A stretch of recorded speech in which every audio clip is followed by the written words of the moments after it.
Bab 166 mengenali Gary. Ketika Clover terbangun kembali, ia berada di dalam mobil. Perasaan sedikit benturan membuat tubuhnya terkejut. Dia mengucek matanya yang mengantuk, tangannya terangkat dan ingin duduk, tapi tempat yang disentuh tersebut terasa hangat. Sebelum dia bereaksi, terdengar suara lembut berbunyi di telinganya, "Sudah bangun. Kakak ipar, kakakku menyiksa kamu lagi tadi malam." Suara Tifa. Clover terkejut, langsung duduk tegak, memutar kepalanya dan melihat Devan sedang memegang ponsel, sedang video call dengan Tifa. Dia menggigit bibirnya, menundukkan kepalanya dan wajahnya memerah. Kali ini, benar-benar tidak boleh mengeluh terhadap Devan, karena tadi malam, orang yang menyiksa adalah dirinya sendiri. Memikirkan hal ini, mukanya bahkan lebih memerah. "Kita ini mau kemana?" Dia mengganti topik pembicaraan, sambil berbicara, menundukkan kepalanya dan melihat badannya. Pakaian olahraga berwarna abu-abu yang terlihat tidak asing. Tiba-tiba teringat bahwa Devan juga pernah memakai pakaian yang sama, matanya mencerah dan sudut mulutnya pun naik. Sudah hampir tiba di kota Seroja. Clover mengerutkan alis, melihat ke jendela, melihat pemandangan di luar, gaya arsitektur kota Seroja dan daerah Ciput benar-benar berbeda, dan di sini merupakan tempat lahir dia, jadi, begitu dia melirik, dia juga tahu bahwa Devan tidak berbohong kepadanya. Ia terkejut, menoleh untuk melihat Devan, kenapa bisa ke kota Seroja. Devan memandangnya, ingin mengatakan tapi berhenti, akhirnya, ia menyesuaikan posisi duduk, baru menjawab, "Bukankah kamu ingin mencari Gary? Bukankah Gary di luar negeri?" Clover sedikit bingung. Devan menggelengkan kepalanya, 3 tahun yang lalu, pada hari kamu melahirkan, dia mendadak memiliki kesadaran, dan kemudian keluarga Gary menjemputnya kembali dan membawa ke kota Seroja. Katanya udara di sini baik, cocok untuk istirahat dan memulihkan diri. Alis Clover mengetat. Hari dia melahirkan, Gary memiliki kesadaran. Hari itu, hidupnya dekat dengan kematian, jadi Gary juga merasakannya. Seperti, terakhir kali Gary jatuh dari tebing, dia merasakan hal yang sama. Memikirkan hal ini, harapan dan kegembiraan sedikit bertambah di hatinya. Namun, mengapa kota Seroja lagi? Tapi, bagaimana kamu bisa mengetahuinya? Devan menutup telepon Tifa, menatap Clover. Devan tidak ingin memberitahu kepadanya bahwa pada hari dia melahirkan Momo, hari dia dekat dengan kematian, rumah sakit meneleponnya, memberitahu keadaan Gary. Namun Devan tidak menganggapnya serius. Pada saat itu, Devan menyerahkan teleponnya ke Gabriel. Sekarang berpikir tentang hal ini, jika Clover memiliki perasaan terhadap Gary, dia lebih perhatian terhadap info rumah sakit, maka selama 4 tahun, tidak akan seperti ini. Kemarin aku meminta Dylan melakukan hal ini, dia yang menemukan bahwa Gary sudah di kota Seroja pada 3 tahun yang lalu. Dia menjawab dengan singkat. Clover mengangguk, lalu bertanya, "Lalu, bagaimana aku bisa sampai ke kota Seroja?" Dia jelas ingat bahwa dirinya berada di tempat tidur. Devan menyipitkan matanya, tangan besar yang memegang Clover berhenti sejenak, dan berbicara dengan pelan di telinga Clover, "Performamu kemarin baik, hari ini, aku enggan untuk membangunkanmu, jadi memelukmu naik dan turun pesawat."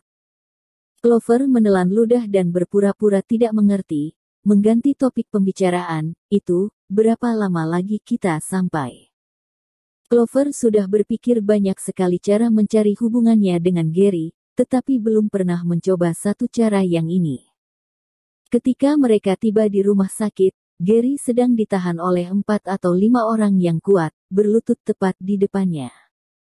Malam beberapa tahun yang lalu, Clover pernah melihat Gary di sebuah ambulans, karena wajahnya tertutupi darah, sehingga dia tidak bisa melihat dengan jelas, tetapi kontur wajahnya jelas tampak lebih gemuk daripada sekarang. "Ada apa ini?" Devan membawa Clover mundur beberapa langkah. Clover mengayunkan tangan Devan, maju ke depan beberapa langkah dan berjongkok di depan Gary. Meskipun dia berpenampilan tidak rapi pada saat ini, dan juga kurusnya mengerikan, tetapi masih bisa terlihat bayangan pria yang ada di foto tersebut dari wajahnya. Dia menggigit bibir, menghirup udara, mengulurkan tangannya, meletakkan di dada pria itu, menutup matanya, dan merasakan detak jantungnya pria itu dan detak jantungnya sendiri, seolah-olah pada saat ini, terlarut menjadi satu kesatuan.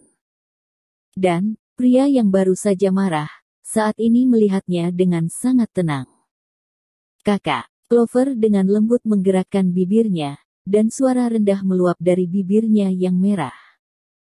Dia merasakan pria di depan tubuhnya bergetar. Gabriel, kamu datang untuk melihatku. Aku tidak menyalahkanmu, sungguh. Namun, sesaat kemudian, apa yang dia katakan, membuat tangan Clover menggantung ke bawah. Tempatkan dia ke dalam dulu. Pria yang mengenakan mantel putih yang berdiri di sebelahnya memotong pembicaraan Gary. Kemudian, belum sempat Clover bereaksi. Pria itu telah diangkat oleh beberapa pria kuat ke dalam ruangan.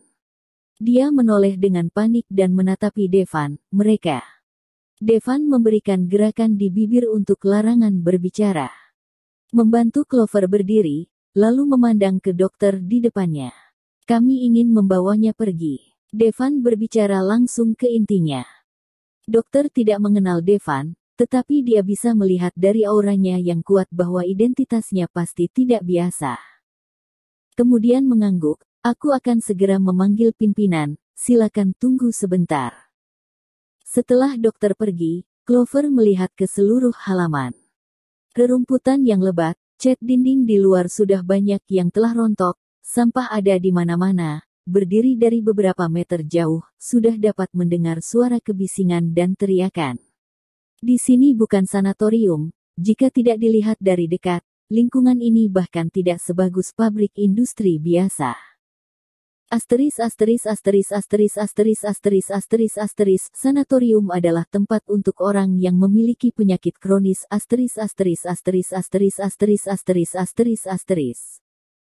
Dia menjilat bibirnya dan marah seketika, bagaimana Gabriel bisa menempatkannya di tempat seperti ini. Clover memutarkan kepalanya dan menatap ke Devan, sangat jelas bahwa ekspresi wajah Devan juga tidak bagus. Clover tahu, Gabriel menangani Gary hanya karena dia mencintai Devan, gila demi cinta. Namun, pada saat ini, dia dengan serius meragukan betapa kejamnya hati wanita itu. Pada saat ini, 3 atau 4 dokter datang dari sisi yang berlawanan, yang di depan memakai mantel putih, tetapi karena perut buncit yang menjulang tinggi, jas putih itu tidak dikancing. Model rambut pendek militer, punggung tangan yang terlihat tampak tato yang menakutkan. Tampilan seperti itu, bagaimana bisa membuat orang memikirkan kata-kata, belas kasihan dokter bagaikan orang tua, otak Clover hanya penuh dengan pikiran, gangster dari mana ini? Aku dengar kamu sedang mencariku, apakah ada sesuatu? Gangster itu berhenti di jarak 2 meter darinya dan memandangi mereka dari atas ke bawah. Tapi nada suaranya masih baik. Devan tidak berbicara, dan seorang pria yang tadi berdiri di belakangnya telah melangkah ke depannya. Devan berkata, kami ingin membawa Gary pergi, kamu buka harga saja berapa harganya. Di mata gangster, ada kilatan terkejut, dan kemudian tenggelam. Siapa Gary? Aku tidak kenal. Clover memegang lengan tangan Devan dengan erat dan berkata, dia adalah pria yang baru saja dibawa kalian ke dalam. Dia bukan Gary, kalian salah mengenal orang, cepat pergi. Setelah itu, dia berbalik badan dan masuk ke dalam. Melihat mereka pergi, Clover panik. Tiba-tiba, dia merasakan serangkaian bayangan hitam melewatinya.